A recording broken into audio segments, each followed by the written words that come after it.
akhlak orang-orang baik. Yang disebut kebaikan itu bukan sekedar ngadep, di sini disebutnya ya, timur atau barat. Kita barusan sholat ngadep barat ke kanan dikit, ke utara dikit. Itu kebaikan, betul. Kebaikan yang sifatnya simbolik, iya. Tapi ada kebaikan-kebaikan yang sifatnya selain itu.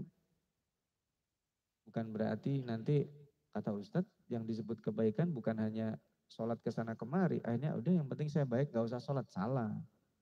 Sama dengan Bapak paham begini. Katanya kalau sholat di Masjidil Haram itu lebih baik dari sholat berapa rakaat? 100.000 ya. Pulang dari umroh kagak mau sholat. Kenapa? Udah tabungannya udah banyak. Saya udah 5 kali aja udah 500.000, ya kan? Itu sama dengan berapa tahun tuh?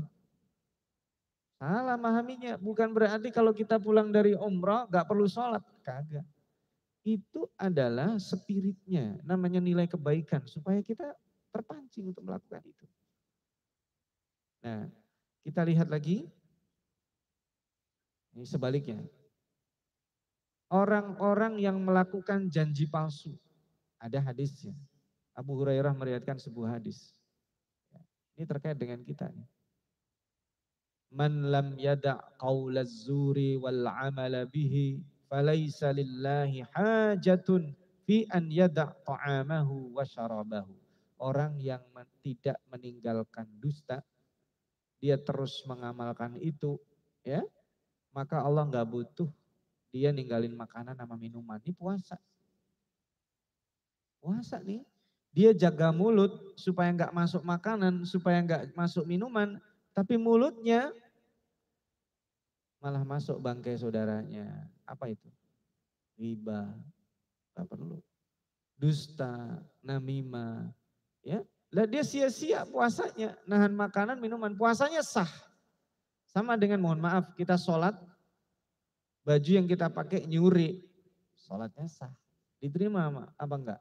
Sama Allah? Tentu tidak. Orang naik haji, umroh atau haji, hasil dari korupsi, hajinya sah? Sah. Diterima?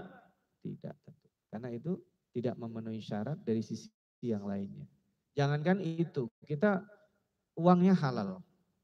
Kita pakai ini sholat. Kemudian kita sholat. Enggak ikhlas. Enggak diterima juga.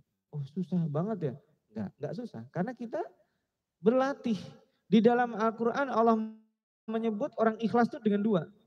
Pernah nggak dengar kata-kata mukhlisin dengan mukhlasin dalam Al-Quran? Ya kan? Sama nggak tuh? Beda. Mukhlisin tuh orang-orang yang berusaha ikhlas. Mukhlasin adalah orang-orang yang memang sudah ikhlas. Nabi Yusuf mukhlasin. Gak ada dendam dia. Lihat saudaranya 10 orang. Dia waktu itu jadi raja muda tuh. Jadi menteri. Udah jadi perdana menteri.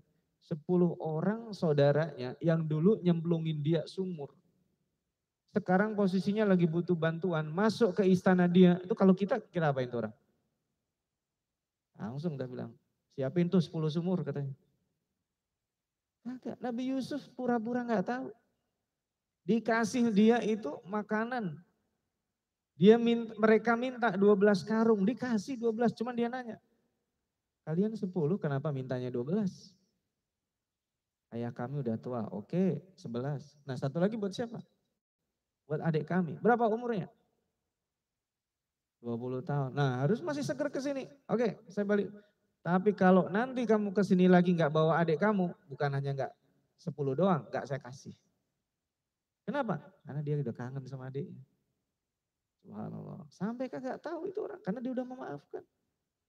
Begitu dia masuk, subhanallah. Kalau kita lihat surat Yusuf ayat 100 ya. Surat Yusuf ayat 100 nanti dibuka itu. Idh ahsana bi. Tuhanku itu zat yang maha latif, lembut. Yang telah berbuat baik kepadaku. Idh akhrajani minas sijen. Yang mengeluarkanku dari penjara. Subhanallah. Dia gak mengatakan yang mengeluarkanku dari sumur. Kenapa? Orangnya ada di depannya. Kita nih kalau sudah memaafkan, kadang suka ngungkit-ngungkit. Tapi Yusuf enggak. Ya Allah, zat yang maha lembut yang mengeluarkanku dari sumur. Enggak, yang mengeluarkanku dari penjara. Kenapa? Yang memasukkan dia penjara udah kagak ada di situ. Kalau ada juga enggak dia omongin.